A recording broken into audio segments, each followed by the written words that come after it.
Hello, everyone. Thank you so much for joining in for another one of S&P Work Lab's Be the Change interviews. My name is Tashira Singleton, and I am here with Mr. Tony Sias, President and CEO of Cleveland's very own Karamu House. How are you today? Fantastic, fantastic. Well, that's wonderful. Well, thank you again for coming in and joining us, being a part of our Be the Change campaign. I was sent over your bio today, and I was actually blown away. I mean, you're a trendsetter in the artistic and theater world. Well, thank you. Yes, thank you, thank you, you're very thank you. welcome. You're very welcome. So we can go right into our first question. So as a leader, what are you doing in your everyday life to impact change with your family, your community, and with your work? Well, you know, the most important thing kind of is about family at this point.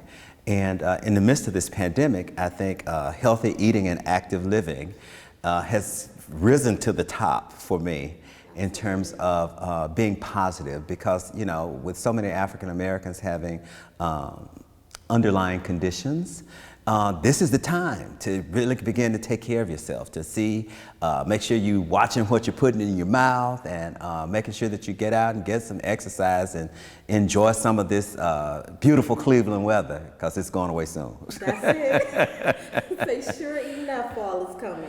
Yes, and so Alrighty. that's been important for me to just keep connected and healthy. Okay. We'll go right into our second question. It's a several-part question, so prepare yourself. What are your thoughts on the upcoming presidential election? In your opinion, what are some immediate changes which need to happen to strengthen the economy? So how can the presidential office help heal these communities and end racial and social inequality? That's a big old question. It is. So I think people should register to vote. I think that's what's most important, and that those deadlines are coming up really soon. And of course, the voter registrations were recently purged. So people, if you haven't voted in the last couple of elections, you need to make sure that you're registered. And then most importantly, go out and vote. And I think that quite often people think that, you know, the presidential election is really where a lot of people show up and turn out. But, you know, you really do need to be knowing who are your local and state officials. You know, the presidency is a very important person to be voting on in this election. But it's really important to know what's going on in your county, in your state, and be informed. And people should understand how to follow their vote. You know, we vote for people. You know, we sometimes just go down based on our political persuasion. We go straight down and just check all those boxes. But those people are running on a platform. So you need to better understand some of those platforms and then be able to hold politicians accountable for the platforms by which they're running on. I think as it relates to the economy, I think the virus really is central to the economy, and taking the time to coming up with a vaccine that is safe and effective and other treatments is going to really be able to help this economy get moving again. The other part is that, you know, we need to have politicians in place that have genuine and authentic concerns about some people other than the 1%. And to be able to talk about how we begin to work with other populations in terms of employment. And, you know, we get these stats around, you know, more black folks are employed now than ever, but what kind of jobs are these?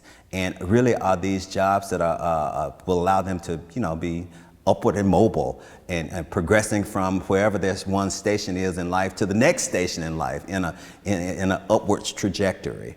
So I think that we need to, you know, think about what are the platforms that politicians are running on, and does it really speak to your genuine need opposed to what's being discussed. There was some other part of the question. Can you read the second part? Oh, please, sure. remind me of what that is. How can the presidential office help heal these communities and end the racial and social inequality? So when you think about how a president can help heal, you know, social inequality, you have to acknowledge that there is systemic racism. You have to acknowledge that there is inequality.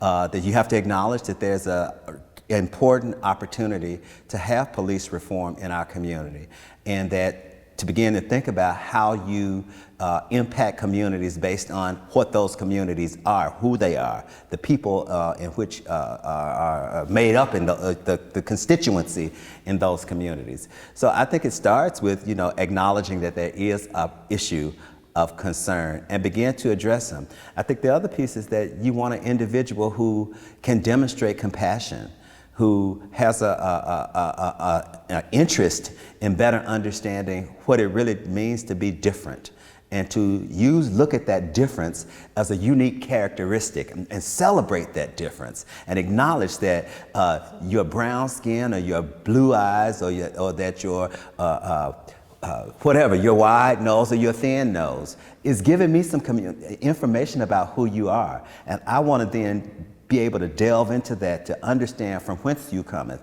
and to celebrate who you are. So you want politicians to really acknowledge the diversity in this country and be able to celebrate it and use it as a strength opposed to viewing it as a deficiency. Wow, that was an excellent answer. Well, thank you. Very informative, thank you. So with our next question, what do you think is missing regarding the growth and prosperity? What changes need to be made? To be honest, I say what's missing in growth and in prosperity is leadership who wants to see all grow and prosper. Understanding that certain groups have been able to benefit from growth and prosperity from 400 years in this country based on Africans being brought here and enslaved to then build a country. And there's been generational wealth over and over and over again. So we need to level the playing field. And when you begin to talk about leveling the playing field, is it really a conversation about reparations? And I'm not suggesting that we go give everybody $350,000 and say we paid you. But how do we look at systems to begin to talk about leveling the playing field? I know some of the conversation has been around forgiving student loans. I think that's one candidate that's having that conversation. How do we talk about different kind of job opportunities and true training? And I want to say that putting the arts back into education is one of the things that's missing. I know this response is a kind of one-off to your question, but I think that when you begin to think about socializing as a professional, if you've had arts education in your experience, if you're exposed to arts and cultural events, that then brings a common ground for people to have dialogue. And when these things are missing in your education, a part of your formal education is missing. You have not gotten a complete education.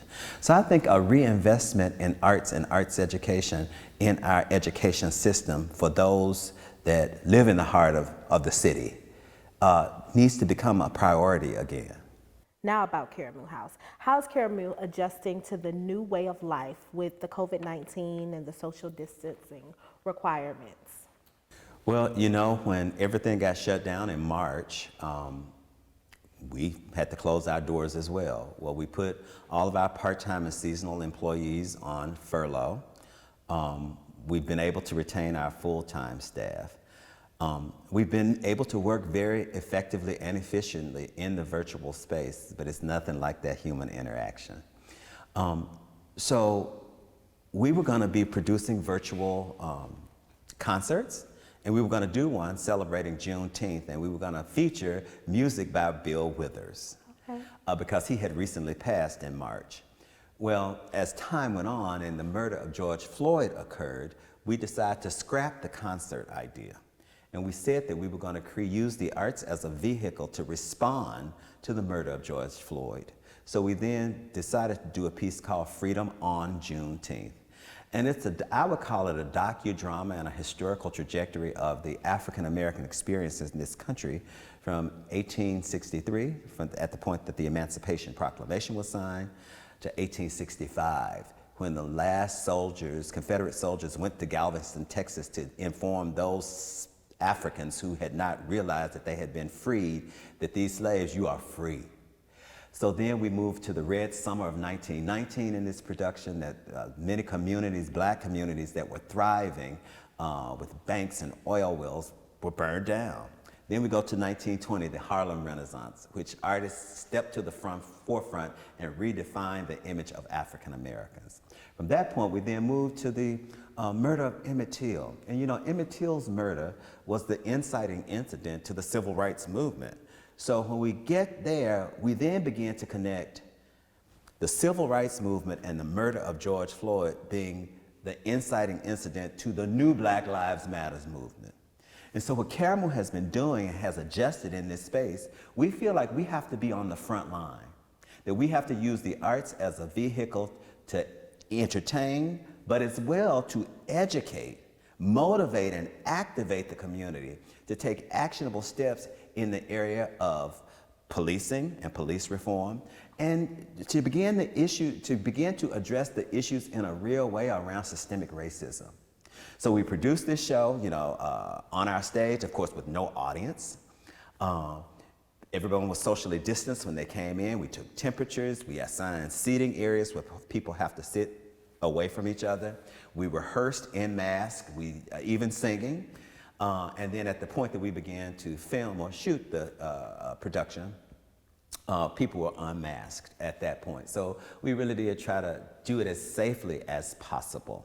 But we put that work out there, and we've got over 50,000 viewers. Oh, wow. So as a result, we as an institution decided that we were going to continue to produce something called Freedom After Juneteenth, and it would be our social justice series. So in August, we produced our first episode of Freedom After Juneteenth, which was dealing with policing and trauma in the Black community. And on tonight, today's the 24th, Okay. we premiere our second episode that is entitled Voting. It's Your Right, It's Your Power.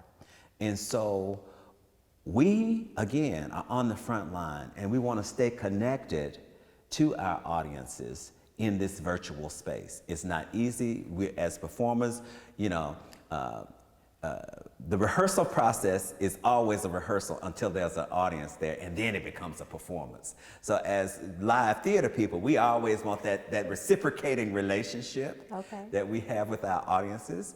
But we've found that there are a number of other benefits in not having the audience and working in the virtual space. Okay. And those benefits would include, you know, folks says, well, my grandmother lives in San Antonio and she could never come see my show. Well, in this virtual space, your grandmother can log into whether it's Facebook, YouTube, Vimeo, or Fire TV, and check you out. So we're able to reach a whole new audience in this virtual space that we're currently working in. Okay. Well, Tony, it has been a pleasure. Thank you so much for joining us. The pleasure is all mine. Thank you so much. We'll make sure that we put a link underneath our post, so that everyone can know where to follow and go and see all of those great productions that you guys are doing over at Caramel House. All right, thank you. Thank you. And thank you so much for tuning in. See you next time, and remember that you too can be the change.